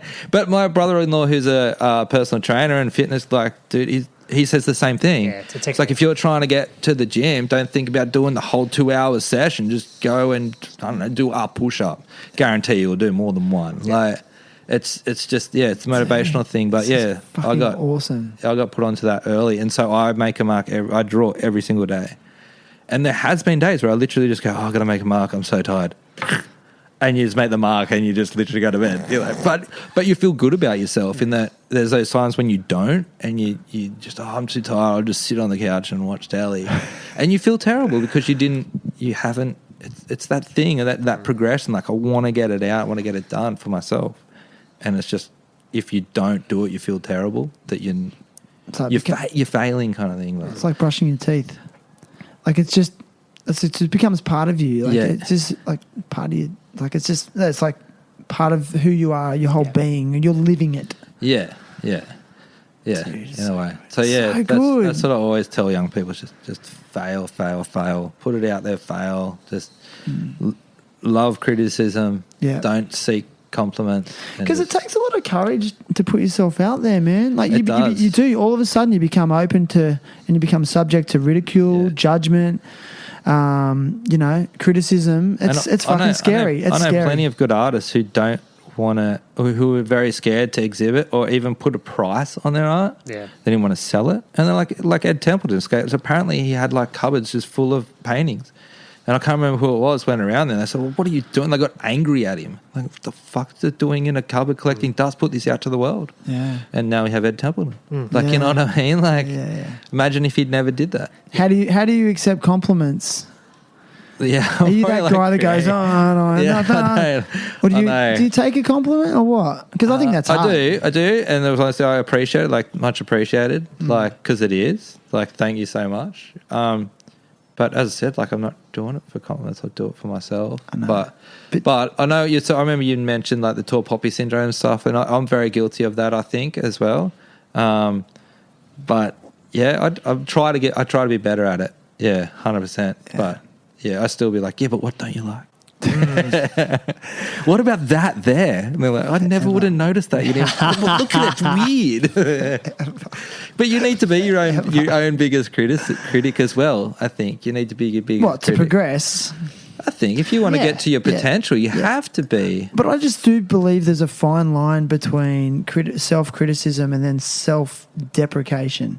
So, like I just never think it's a good thing to put yourself down. And again, I'm going to relate it to skateboarding. So yesterday I was trying to do a trick, okay? And I get to a point, I'm different, like some people are different, but I get to a point if I'm trying a trick over and over, frustration sets in and I want to throw my board, okay? But then you should hear my inner dialogue. It's like, you fucking useless fucking, oh my God, you're such a fucking kook. What are you doing? Like, you're embarrassing. Like, you're embarrassing yourself. That's what my mind does, you know. But really, it's just like, no, just it's all good. Just you're here, keep trying, you know. Yeah, but then I do sort of watch like Ryan, like him and I were battling curb tricks the other day. Battling. And I was in my mind, I was like, oh, you're an idiot. But I just watched Ryan, he's like, process, repetitive, don't feel, it's just, and then the next thing you know, he's done the trick. Frontside crooks. Dude, that was like... And switch frontside crooks. Both. That was like Pete Dowmer growing up. I was analysing you. I know how many times I've failed and I've gone home and it didn't happen. And it's the same we're talking about art or doing anything like that. He's like, and being comfortable and being able to go, that's okay. It's not going to happen today. Yeah. I'll leave it. Yeah. Not going, it has to fucking happen now. Yeah. It doesn't have to. So no, I think that's a good message to people. It's like, you haven't failed if you tried. No way. Yeah. Well, that's what I was saying, though. You need to fail. Especially in art, if you want to get anywhere, you have to fail. You have to make the shit artworks. You know, and paint over them. Paint it again. Like, fuck it. Throw it on the fire. Like, I've gone nah on paintings and just like literally smashed them with like a hammer. Like, it's just gone fuck it. But it's like that in myself was that just throwing the board. Like, I went too far. I should have said, no, stop. Just turn it around, throw it away. Like, that's what I got taught, is turn it around so you can't see it. If you walk into the studio or you walk past where you paint and that painting is sitting there, every time you look at it, fuck, I suck. Fuck, that painting sucks. Fuck it. But I got taught this, turn it around so you can't see it. And then when 6 months later, 3 years or 2 weeks, turn it back around, you're like, oh, fuck, that's not that bad. It's not as bad as what I thought it was. And that's what's wrong. Like, that bit right there doesn't make sense. That you see it. You learn. Yeah. Well, you know, because if you're looking at it all the time, You know, if you're trying that trick, walk away, come back the next day, and you're like, oh, that's what I was doing wrong. Well, Andrew Huberman talks about that, Andrew doesn't Huberman, he? the neuroscientist, he said that. You need to stop, even if you have a break, your brain learns from the not landing it. Yeah. It learns more from not landing it than landing it. Yeah, overnight. So you've tried it all day, and then overnight, it's actually, even in your sleep, your brain's problem solving it. 100%. And mowing and that's what I was saying, like with like the mural stuff, I reckon is sometimes like I think I'm blowing it, I take a photo of it, and it's later sitting at home, I've had dinner, I'll just relax, and then I'll get the phone out and look at it. I'm like, oh, that's what's wrong. I've had heaps, like even the one I did just recently with Sean in Fairy Meadow, I literally had painted the eye of the magpie. I'm like, it just doesn't feel right. I took a break, I sat down, just chilled out, and like, eye's in the wrong spot. I looked at the bird and I was just like, fuck. And people go, oh, that eye looks sick. I'm like, I'm about to paint over it. They're like, what? I'm like, yeah, it's in the wrong spot. So just paint over it. People are like, what are you doing? Like, it's in the wrong fucking spot. Like, they're like, but I wouldn't have noticed that if you didn't say it. I'm like, I would. Yeah. And some ornithologist is going to drive down the road and go, a magpie's eye's in the wrong fucking spot. Can't have that. But it's that thing of take a break, step back. You know, and there's one thing I learned, like watching Case McLean paint at Wonderwalls at Port Kembla. That was an amazing experience just to watch that dude. Like, he would just constantly walk. Like, I'll walk back and check perspective, walk up. He walks back and studies. He'll look in the reflection of a car that is parked so he can see the mural kind of almost further away. No. Yeah, it's just like he just fully takes that time and break. And that's what you need to do. You need to slow the down. And it's so you think he goes that extra 1%? In his analysis or something, fucking the best. So say, but like I blew out, and I was like, because I will you have to step back and get perspective. Yeah. But I was realizing, I'm rushing it. You need to slow that process down. But in the same regard, he paints quicker. Yeah. Somehow, but that's what he does.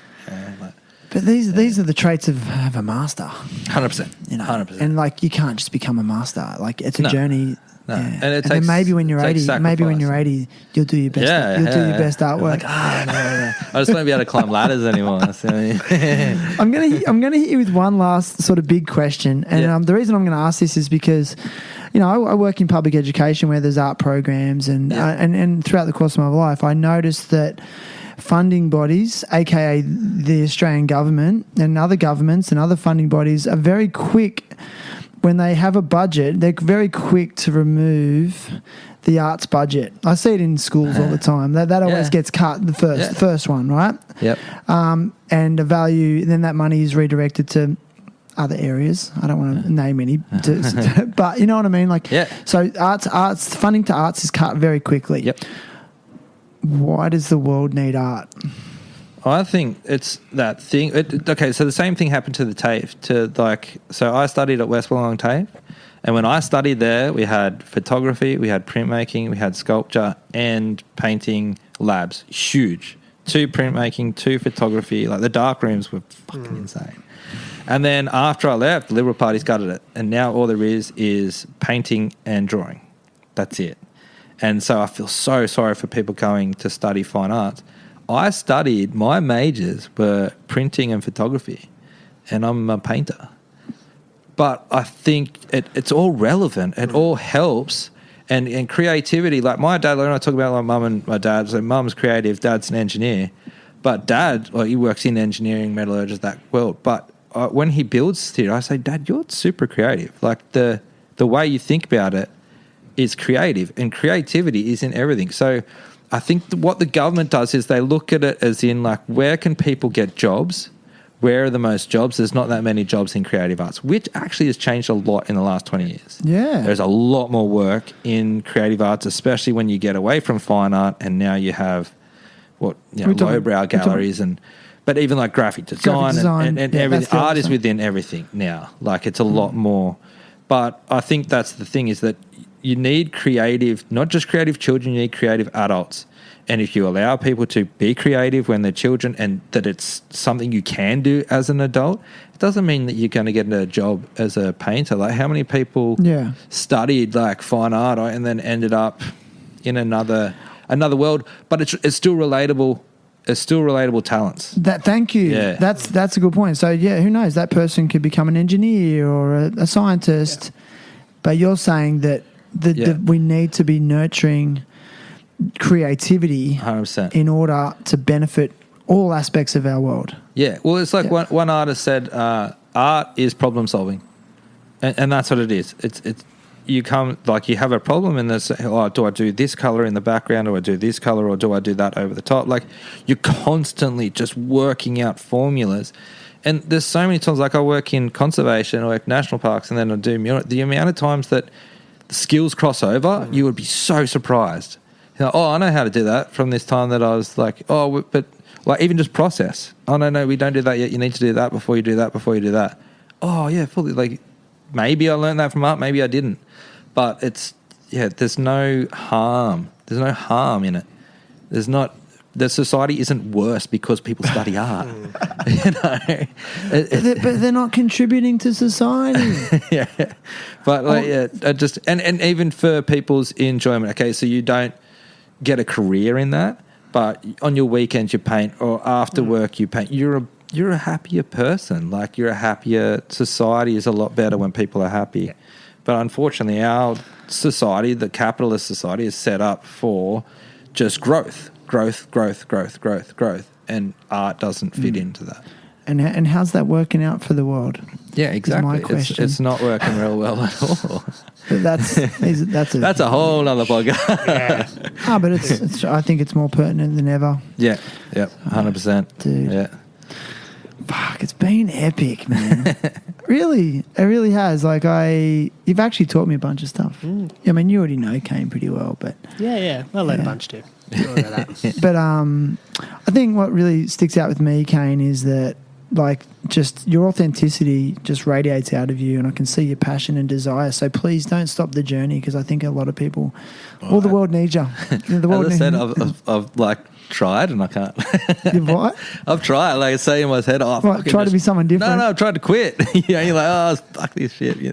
As I said, as you're saying it, you're like, no, you're not. Like, I just think, like, I do struggle a lot with mental health issues and everything, but art for me is just, it's that thing. As I said, it's that excitement of what am I going to do in another 10 years?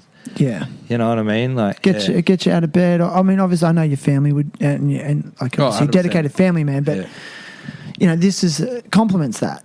Yeah. You wouldn't be able to function without it, because I can see it's just part of your being. Yeah. Like, you live and breathe it. Yeah. And this is going to lead into my next question. Is, like, I ask all guests to come with a cause that they support or advocate for, which is a segment I've had on the show ever since I started.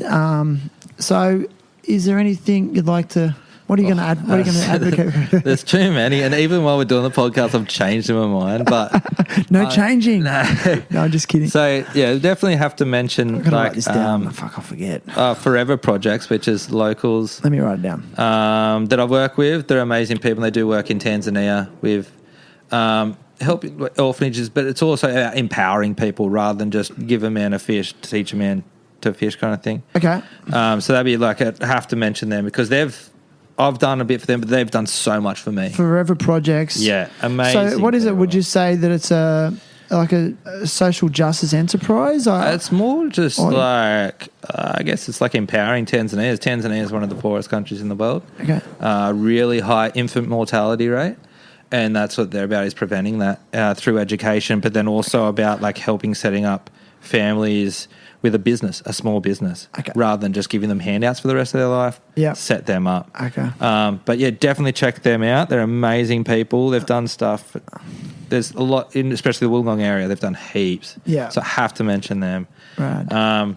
But yeah, and then, you know, Extinction Rebellion, stuff like that. Like, those Extinction Rebellion. Yeah. So in environmental. Like, it's like left-wing revolutionary protest politics. Like, but climate crisis. Like, if you don't like them, then you need to listen to the message a bit more, because we are in a crisis, and they're spray painting Parliament House, man. Like, that's how you do it. Like, that's a protest right there. Yeah. I don't. That's gnarly. I definitely don't advocate for violence or criminal behaviour. That's all non-violent. However, I am going to say I do believe that there are a level of militant action is required to make 100%. change. And Well, not something even that, militant, again, but that's just- something I yeah. say to, and that scares me because I know it could piss people off. But I'm sorry.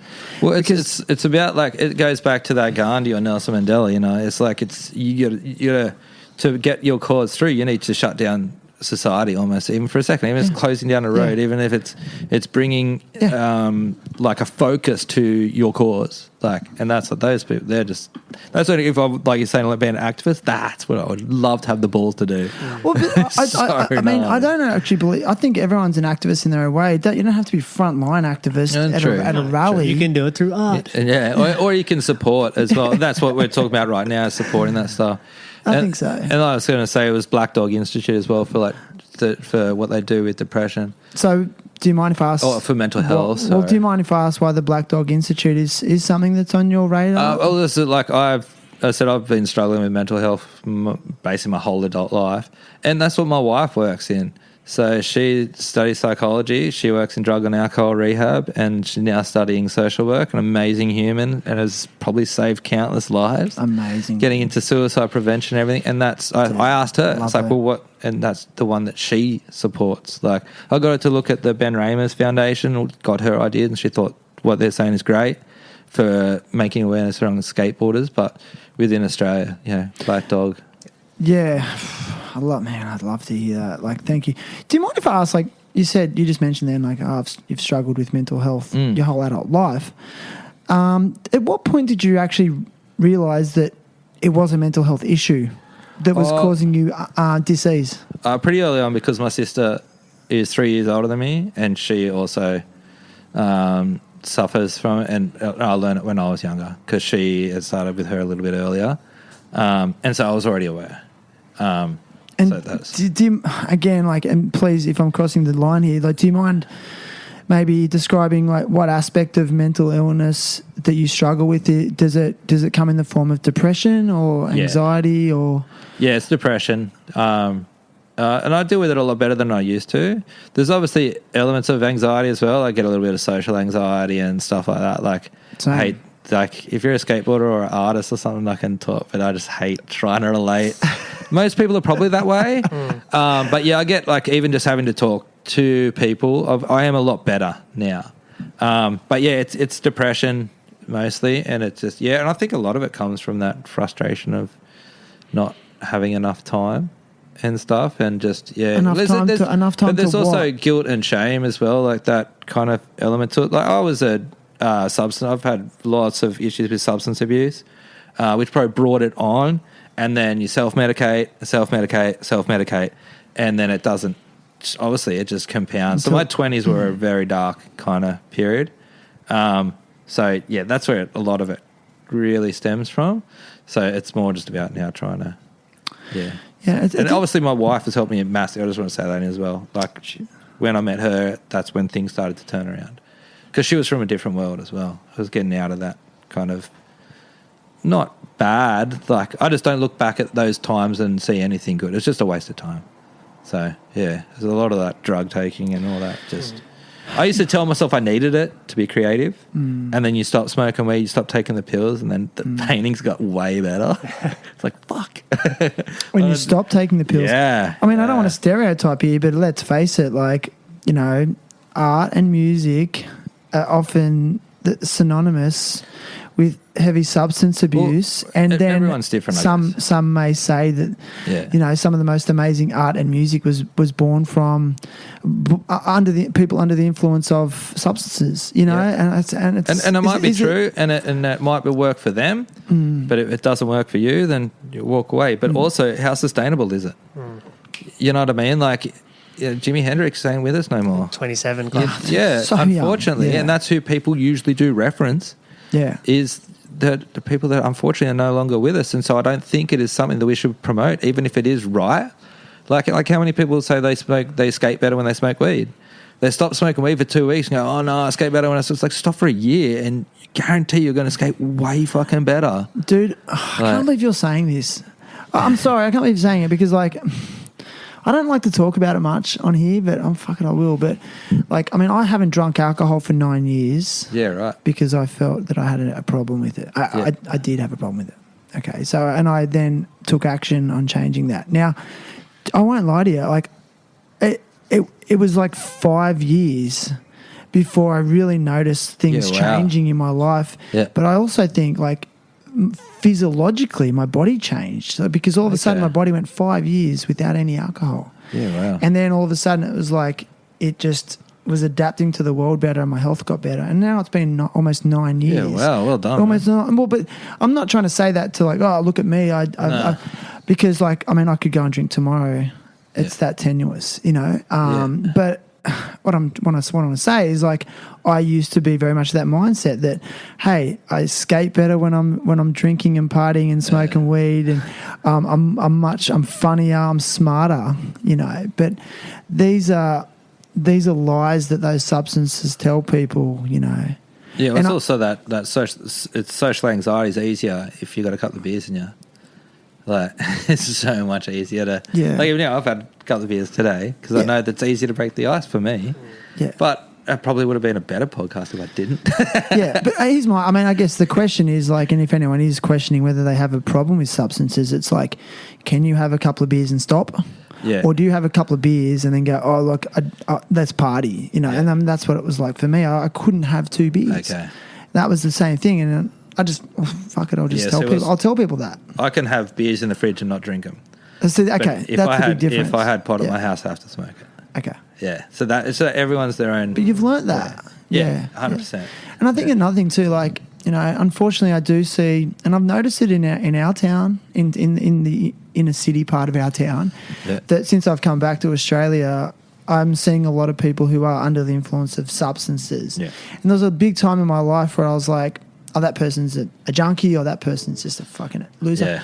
Now I just see some poor person who's trying to self-medicate. 100%. And they're suffering because their issues are probably heavily steeped in childhood trauma, years of depression, years of anxiety, and, like, this is what they have to do to stay alive. Lack of support. Yeah. And so...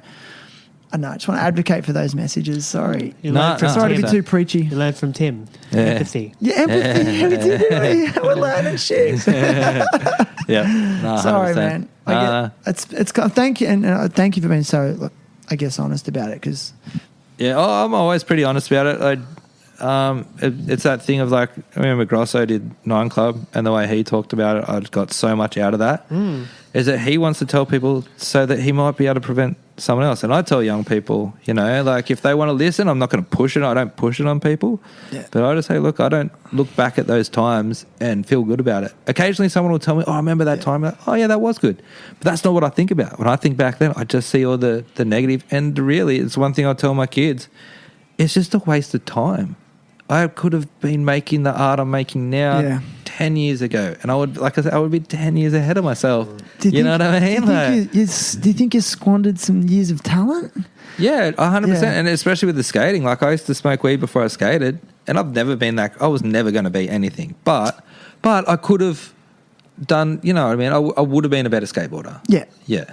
And so that, even in just, as I said, I wasn't trying to get sponsored or turn pro or anything, but I could have experienced more. Yeah, and I did a little bit of travelling when I was younger, but I reckon if I didn't have those issues, I would have travelled way more. Yeah. Yeah, so... But maybe you needed to go through that. I don't look at it with regret. Like, it's not like I regret it, but there is definitely guilt and shame. And there's definitely, like, you know, I didn't treat my parents nicely then. There were some friendships that I might have screwed up. I was very selfish-minded, that I do feel a little bit guilty about it, but it definitely made me who I am. And if that helps my children and it helps someone else, then that's good. But yeah, as I said, I'm not going to bang on about it, but I'm also not going to hide from it either. Like, yeah, it's good. You going to say something? No. I was going to say, no, I agree. I totally agree. Do you think you've shed that guilt and shame, or is it still in you? No, it's still, it'd still be there. Yeah, there's definitely conversations I need to have. Don't know if I'm ready to have them. Yeah, but it's also a part of depression, is that you do feel that the guilt's probably not even. And that's the funny thing. Like, I've never been violent. I've never hurt anyone. I've never, like, stolen shit. Like, you know what I mean? Like, there's maintained a job. Yeah. I've been employed the whole time. Like, it's. I don't have anything really to have shame about. But it's just like even if I have a few drinks, whatever, I don't really like the person I am. I'm funny, I'm just annoying, and I know I'm annoying, and it's playing in my head. You know what I mean? So it's just that little thing. But it's like if you don't like the person you are, like even if other people don't have an issue with you, you need to be happy with who you are. Totally. You know, you need to enjoy what you do. You need to enjoy what you make. And if you don't, like, don't just do it for the Instagram post. Don't just do it because you think that's what you're supposed to do. Like, you have to live in your own head. yeah, 100%. You need to be comfortable with your own skin. You like, do. Yeah. Dude. Yeah. You're the one going home and going to sleep within your mind. Yeah. No one else is. Fuck yeah, Ryan. Yeah. Oh, that's a good one. Fucking awesome call. Yeah.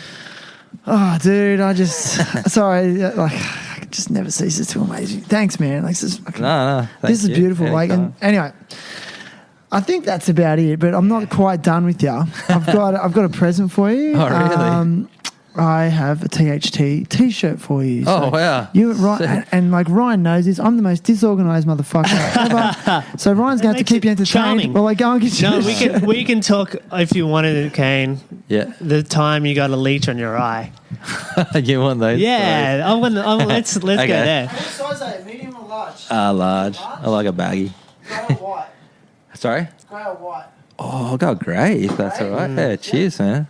Smart move. Large? Yes. Large. Yeah. I've been thinking about it lately that I want to actually start writing down all the stories from Regen and getting other people's. But this would be, if I was to write a book, the title would be Leech in My Eye. There you go. I knew when I heard this story, which I won't go into detail, I was like, oh, that's a legacy. I still remember when Elle said, right, Granny was pretty disturbed by your story. I was amazed.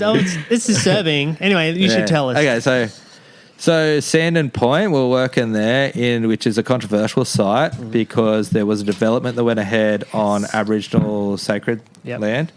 So we used to work the creek called Tremway Creek, and we then said later after it's cursed, right? And then we would kind of joke about it, but it is serious. It's a serious topic. It's a serious issue. Those lands shouldn't be built on. And anyway. So my mate Dave Robbo, he's an amazing surfer. Grew up with him. He lives up this way, Bulli way now. But yeah, he was just like, oh, dude, one day he's just like, oh, I think I got a leech in my eye. And I looked at his eye and I'm like, oh, no, I think he just got like a bit of dirt in there. And he's like, oh, and then I looked at it, and I'm like, actually, I think you do have a leech. But these leeches were tiny. Like, I've never seen them this small. They were so tiny. Like, I've had leeches, ticks, I've had everything. And then I've like never seen this. And so I took him to the car and tried to wash it out with saline, salt water. I thought that'd flush it out. Fucking nothing. And I'm like, man, we got to take you somewhere. And I fucked around, drove him to Bulli Hospital, which doesn't have an ED. And then finally we found a medical centre, which was literally up the road from the site we're at. Like, I blew it, man. Took him in there. They managed to get it out. I can't remember what they did with him. Anyway, fast forward like 6 months. Me and him are back on that site. Wet, miserable day. You got gumboots, rain pants, raincoat. Like, the only bit of skin that is showing is my face. And I can't remember what I said, but Dave just looks at me. He's like, let's go. Like, he's like, leech in the eye, let's go. Like, he just knew. He knew from the look on my face, he reckoned, hey. And so then he drove me straight to the medical centre this time. We knew where to go. I got in, I let him know. And then the guy got in there and he put like something in my eye to basically numb my eye so that he could pull it out. Oh. But it had upset it, and he said it just came straight out. But to be like, I've had a lot of stuff like bush mice, I've been bitten by spiders, like I've had a lot of shit happen to me, but that is easily the most traumatic. Fuck yeah. It didn't hurt, but it was just, it's your eye. Yeah. Well, yeah. And it's just pulsing kind of, and then I had this massive bloodshot eye. Then we went and saw Brother Ali that night in Sydney, and I just had this feral eye. You would look gnarly. Yeah. It wasn't too bad, but yeah, that was probably it's definitely not the most painful thing or the most uncomfortable thing. As I said, it was probably only my eye for maybe an hour. Crazy. But yeah, it's one that I love telling people because it's just, I love telling the young blokes at work because it's like, you don't know shit. Yeah. You think that's bad? Lived. Let me tell you this time. Fuck, man. But yeah, anybody who's in bush regen, like out there, any bush regeners, you're the hardest motherfuckers. Dude. Like I did 16 years of it. Most people do about 12 months. Really? I feel like I want to do it one day. It's great, especially like volunteer. There's heaps of volunteer groups get into. Like, it is the best way to learn natural world. Like you learn plants from. Thanks, bro. Thanks, man. Get ready for the next. I'm going to poach you off DC for a t-shirt collab. But bush regen is just a great experience. Glad But also, just to be for you, mate. Oh, thank you, sir. Sticker swap, dude. Dude, I'm frothing on that. The crow sitting on the Australian Or is it Raven? newspaper. It's a raven, dude. Oh, Get sorry, it right, excuse dude. me. Nature frothing. If I ever sorry. see anything, I'm like, first dude is like, Kane, what's this? I don't fuck it up. Dude, I love how you just like, I got you back too. Like, No, because I thank wanted you, to man. just swap you for some stickers. I love stickers. Like, Thanks, bro. I want a sticker for I you. got some more for you, yeah. But thanks. That means I love stickers I too. love it. Yeah. I'm a little kid when it comes to stickers, man. So I just want to finish with the regen thing. Yeah. I mean, what was it like just being immersed in nature constantly for that period of time? Like, Well, I still am. Well, you but are, that's- are you? Yeah, Yeah. that's one thing I feel so fortunate about is like I fell into it, and it is such a great, as I said, like especially bush regen is you're forced to be in it. So even with I work in national parks, the majority of the time we're on a fire trail, we're on a walking track. You're not actually down in it, you know. Gotcha. Whereas bush regen, you're in it. You're Right. in that bush. You're down in there. You're knee deep in it. You're literally like getting it in you, like in the and it's just the greatest way to experience Australia. I feel like the Australian experience, like you see it from such a close thing, and it's not a reward. Like you don't get paid well. Yeah. It's uncomfortable. Lunch is sitting on a rock on the side of the, like there's no lunch room. yeah. Fuck, I'm gonna piss. Keep going. Keep going. But yeah, that's the thing. You do it because you're passionate about it. And the people I've met through Regen is obviously just the salt of the earth. Like you work for the real like purest companies, and you're just the most eccentric, amazing people that raised me. Really, that really taught me. So yeah, Fucking love it. I love it. And I also just think it would be very foundational in just becoming a conservationist because you're really seeing the impact. the passion was always there. I always say to people, it's not something you get into unless you're completely passionate about it. Like 100% have to be. If like people think it's a bloody job, it's hilarious. I don't reckon it would be. Nah. Dude, Mr. Kane Horspool, everybody. Cheers, mate.